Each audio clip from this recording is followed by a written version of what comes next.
pleased to extend warmest birthday greetings to Srimati Sonia Gandhi,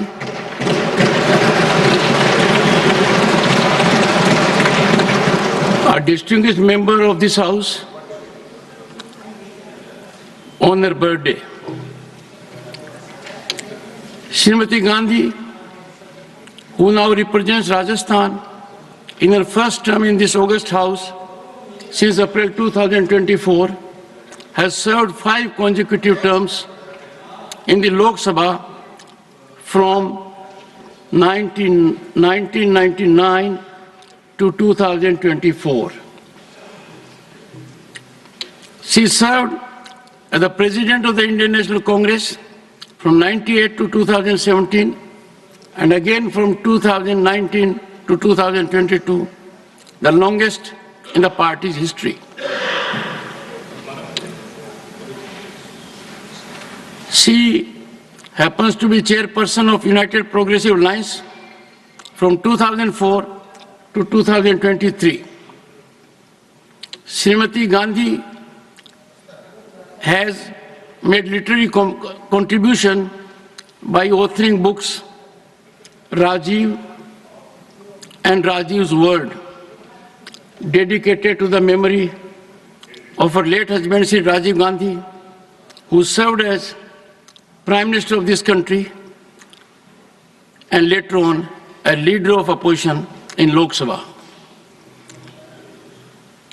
I personally cherish the meaningful bond I shared with late Sri Rajiv Gandhi. Srimati Gandhi has been involved with preserving our national heritage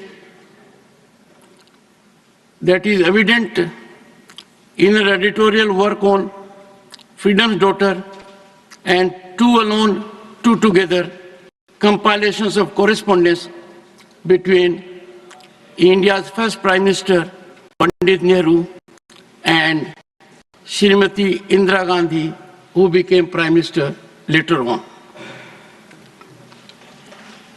She has a diploma in oil painting conservation from the National Museum, New Delhi, reflecting her keen interest in art, music, and handicrafts.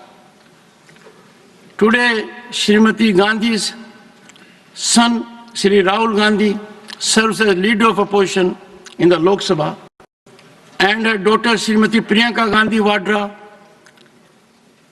has been recently elected to the Lok Sabha.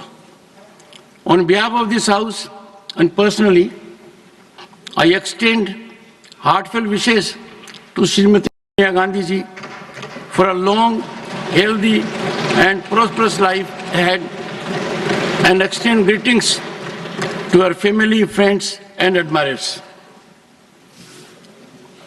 In this august House today, from the chair I seek to reflect upon a historic milestone in our country's journey towards democracy.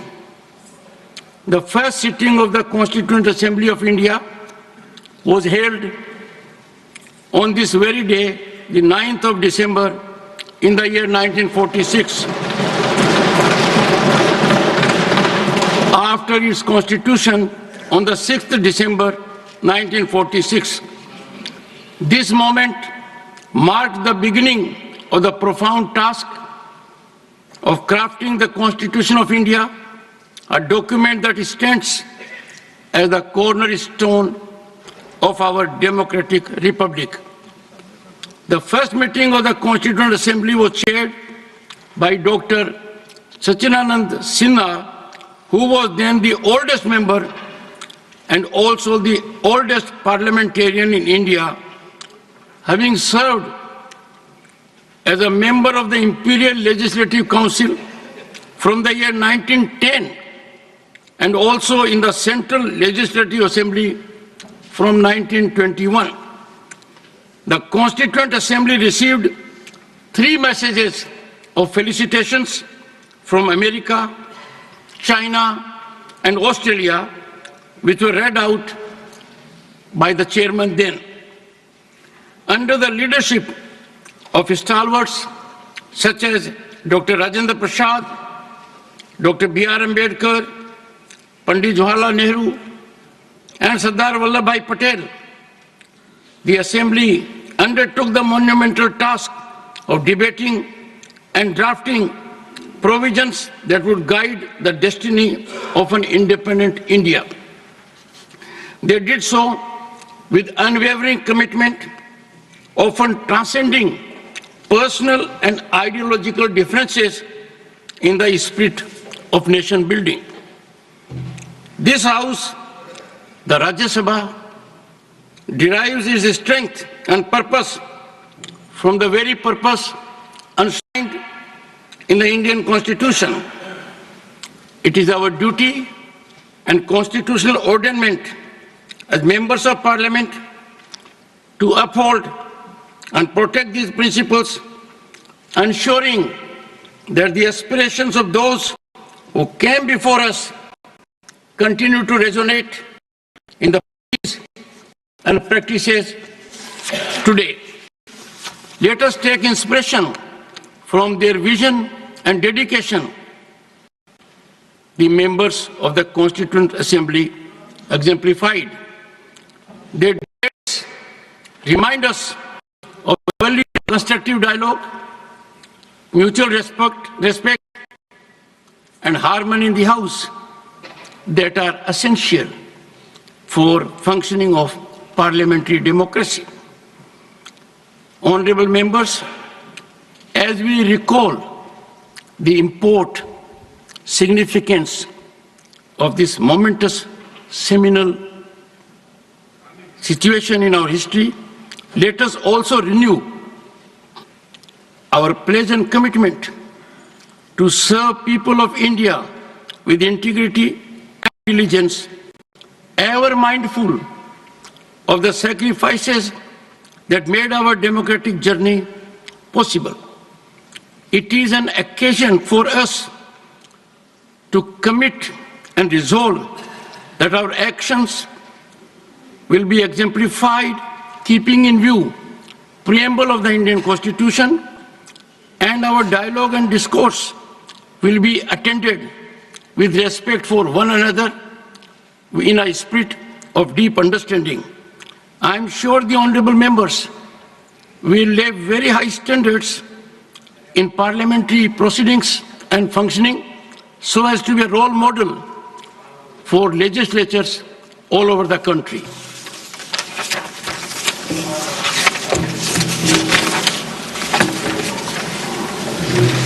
Honorable members, I have received 11 notices under rule. मैं सभी का पढ़ रहा हूँ मान्यवर। लक्ष्मी नारायण जी, आप chief whip भी हैं, मैं सभी का पढ़ रहा हूँ। आज ये शुरुआत पहले हो गई, मैं पढ़ने के बाद आप फॉलो कर रहे हो। सरकार की तरफ से 267 आता है, ये कैसे अजीब सरकार नहीं चाहती है।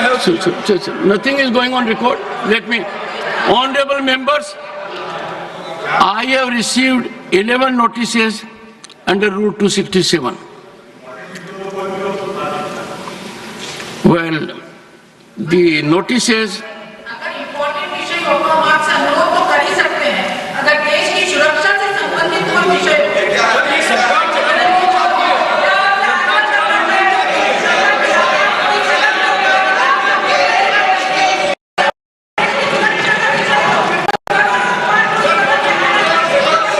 Nothing will go on record.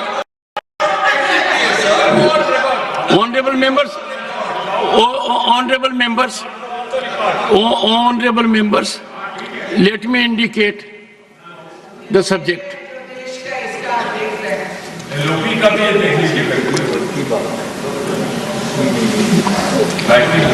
Honorable members,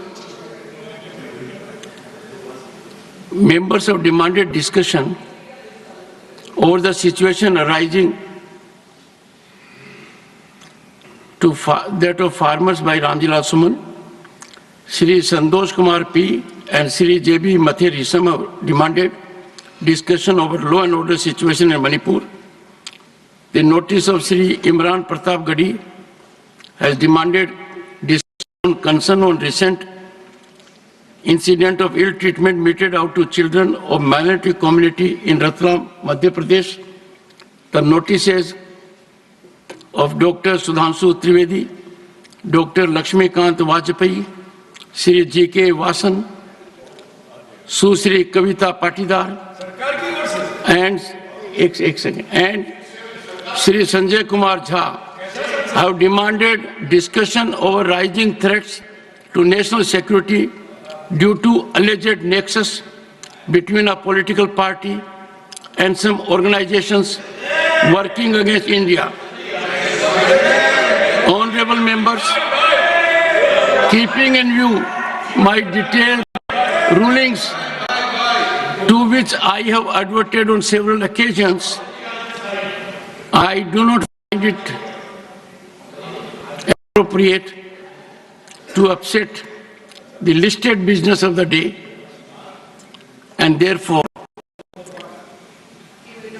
I have not been able to persuade myself, even after thoughtful consideration and bestowing earnest attention, to accede to the notices. Before that,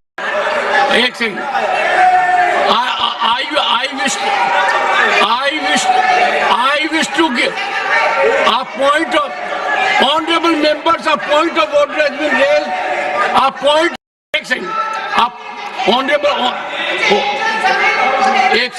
Honorable members, a point of order collaterally has been raised. The 267 of our rules is invocable not by the treasury benches. This is a matter on which I seek to give my ruling. If you go through Rule 267, the rule is very explicit.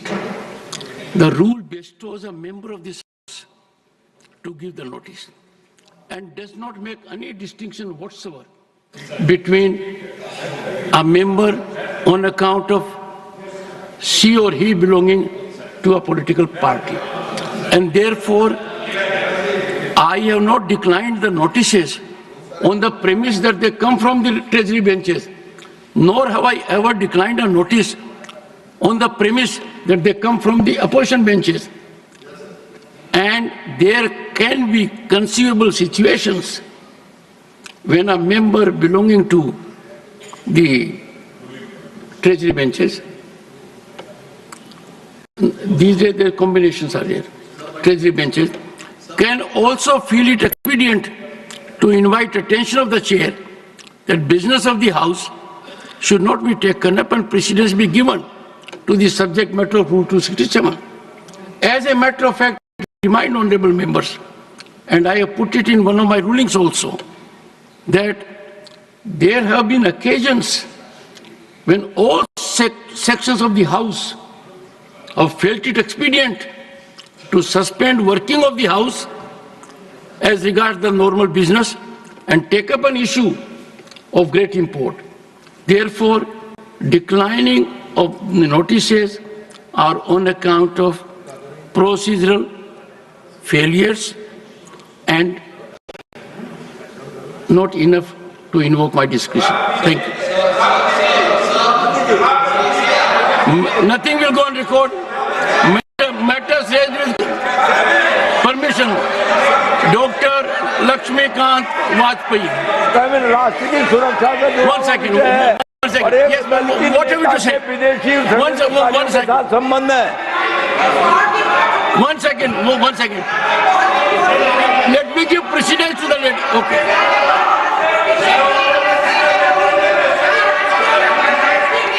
Nothing will go on record.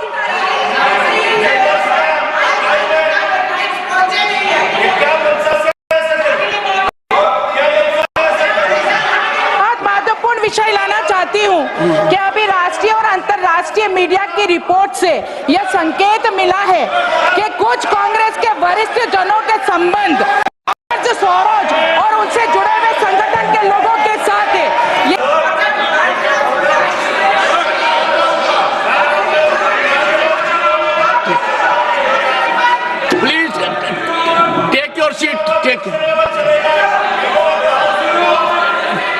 your seat.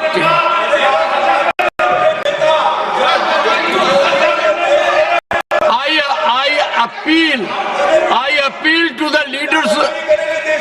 I appeal to floor leaders to permit me to run the house and take up the listed agenda. Oh, okay, one second. One second. No, there's a point of order. I have to take point of order, honorable members. And I will take it up only when the house is in order. Pramod ji, let me have your point of order. Sir, point 235, sir. Okay. 235, sir.